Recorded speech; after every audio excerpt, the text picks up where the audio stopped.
is if we have the resources It was available. money. It wasn't that it wasn't working, it was money. Okay, well, I mean, it just didn't succeed, so. Well, it succeeded with those people who were involved. It didn't succeed with those people who had to fund it.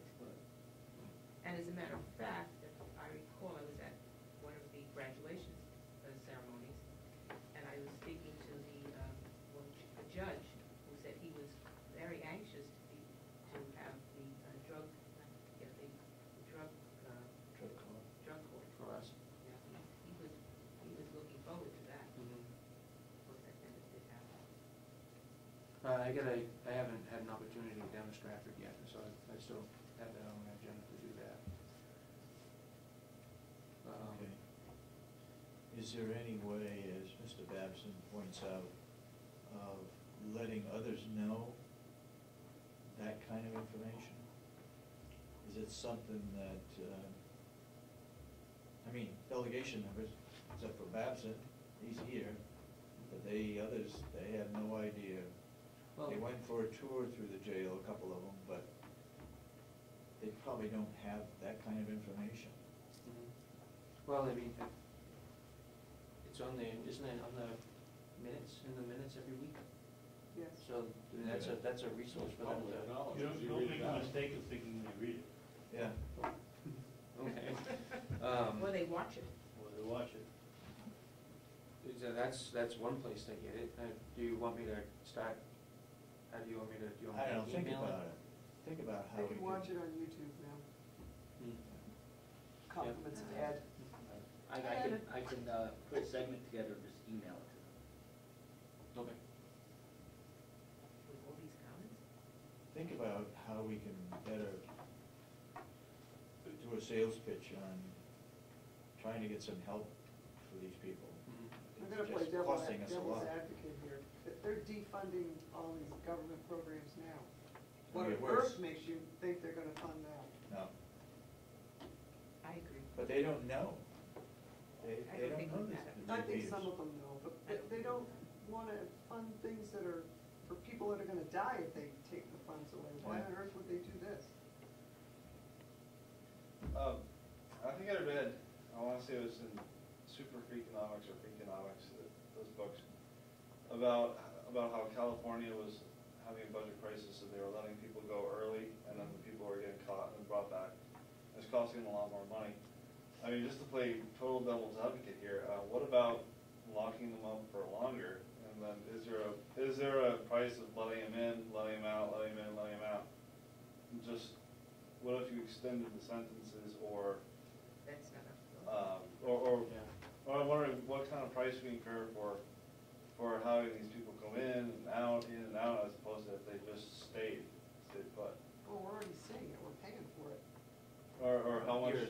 I'm just thinking about, it's not just Jason. I don't expect him to know the answers, but are having these police officers chase these people around when they could have just stayed locked up. That's something for the courts. Right. Certainly nothing that we could. They go interview a judge. Yeah. Yeah, And but the there court again, system. I mean, that's one of the things that See we're the trying front page of the County Daily Sun today in the court system? But Yeah. We're revamping the entire court system. Oh, right. They have, what, 50 clerks? 50 clerks maybe? They go- They're gonna let 100 people go. Yeah. 100 people. Yeah. Here, David, I think the short answer on that, you keep them in longer, your inmate bed days go up, so your costs ultimately will be driven, your daily costs will be driven down, but your population will increase, so I guess it'll all kind of balance out, maybe. In those places, at the federal and state levels where they have 3 strikes and you're out, well, that's, and that people did, the effort really came from the more right side of it, but for their budgets, it just killed their budgets. It took a few years for it to prove out, but it just killed their budgets. Yeah. So now you got people that are in jail for essentially the rest of their lives. And little by, and they never leave, they're in there for the rest of their lives, and little by little, that degree of the population just kept increasing and increasing and increasing. But the thing, when you start talking about somebody that's 7, in 3 years is 6 bookings. And concept of trying to come up with a plan that's gonna help that person, I don't know what that plan's I don't gonna be. It's either. that person that might end up being booked 7 times in 5 years or something like that, at the second booking. But how do you prove that? How do you prove that something that Jason started to institute, or said some guard made a connection with somebody where they actually got the fact that, oh, if I do this bad stuff, I end up in jail, I don't wanna go to jail anymore, I'm gonna change my life. Now, whether or not that's internal or something that's offered by the system, they don't come back, so you don't know. It's a very hard thing to prove, but Yeah. look at these people with this huge recidivism rate, personal recidivism rate. The concept of trying to come up with a plan that's gonna get this person to change their lifestyle, it strikes me as that's a waste of seeds.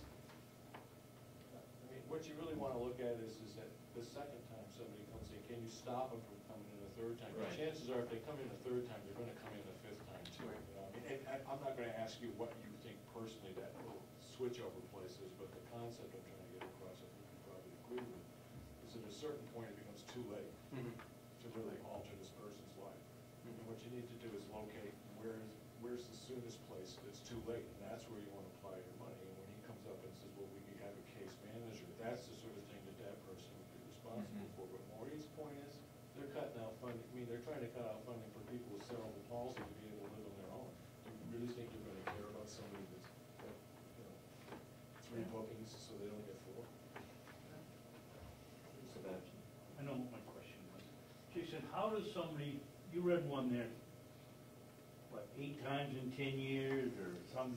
7 times in 3 years? You get 7 times in 3 years. Well, that one is, that's a close amount of time. I was looking at one over a period of 8 or 9 years. If they come in here 7 or 8 times in 9 years, where do they serve their sentence? I mean, if you're in here for a year, Mhm. that's out the door and back in the next day, or commit a crime while you're in here, or something. How do they squeeze all of that into such a short period of time? A lot of these, I think you'll see the number of bookings on the high side is because we do a lot of the, people come in and get PR bail and then released. So a lot of these, maybe they're not doing any significant amount of time. Maybe it's, because we book pretty much everybody in for all the local police departments. So he may be booked 12 times in 8 years, but over that 12 times, he might have stayed on a sentence, Once or twice? Once or 3 twice. months. Right. I think that's one of the reasons why you see some of these significant booking numbers. What percentage of these people are found innocent? 1%, 2%? Enough of a factor, or I don't- it isn't even a factor? I don't think so. I don't know if, there's not a whole lot of people in my career that I can remember being found not guilty. I mean, there's a lot of charges that are no prost. Or reduced, or pled out to a different charge. I guess my last comment sounded kind of horrible, so I want to kind of rephrase it. What I was thinking is, these people, these suspects or whatever you want to call them, they're in for an alleged crime or a convicted crime, and then they get out, and then they allegedly commit another crime or convicted of another crime, and they go back in, and then the cycle kind of repeats itself. I've seen cases where, or you hear about it in the news where, this guy who's out on parole does something horrible, and there's an effect on society that I think we have to think about too. It's not just, the bed days are kind of expensive, but the person who gets raped or the person who gets burglarized, it's expensive for them too. Correct. So it's not like we're just throwing money down a rat hole here. There is some element of keeping people safe. Yeah, absolutely. That's to consider as well. Okay, The only Go other ahead. two other things I had is, on Monday, we had an inmate that had to be transferred to the hospital. He had a medical issue that had to be addressed to the hospital. So he was shipped out and came back later that night. Then, on a positive note, I have a crew going out to the Tufton Borough landfill next Tuesday, about 6 inmates. Sergeant Phillips is gonna take them out.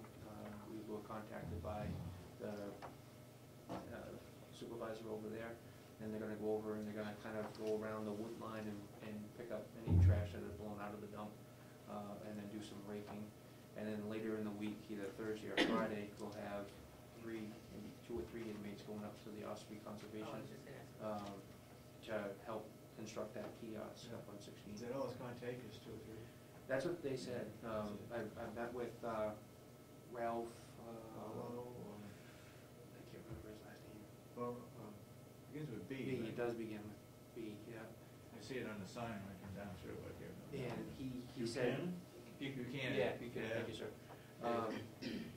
And that's what he said. It would probably take 2 or 3 inmates, maybe 4 when they actually start building the structure.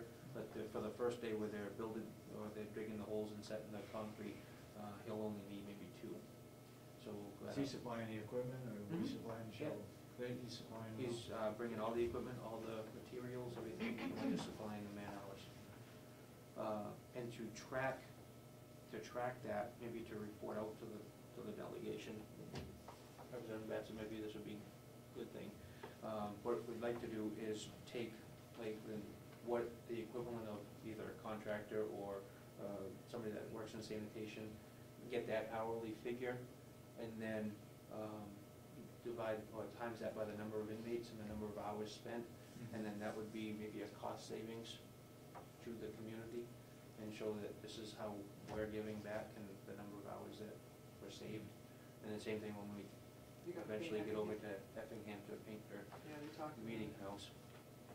Same thing, the number of what a painter would get, the number of man hours that we supply, and then that would be a savings to the town. So we can track that, and that would be beneficial. Good. Sounds good. Anybody got any other things to report? Joe Wall, I'll talk to him a while. The wall?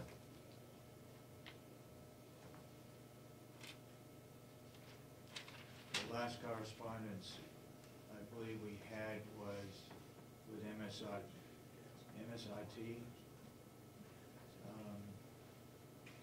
And they had accepted it, and it was gonna go to Primex to see if they would write off on it. And I'm not sure if they have I yet. haven't heard back from I haven't Primex. heard yet. We do have another problem though at the jail. You want to talk about the caulking issue? Yeah, we found that, one of the things that SMRT said is for us to look at the caulking, because it's coming up on 7, 8 years, and they're starting to see some issues with it. So when we had somebody come in and look at it, and then we found that based on some quick testing, that improper caulking was put in areas. So it's notified the proper people, and we can get here and how we're gonna resolve that issue. Okay, anybody got any questions? If not, thank you. Again, my apologies for the red tape. We'll look forward to a really good presentation on the 27th. This piece right here? Yeah, I can do that.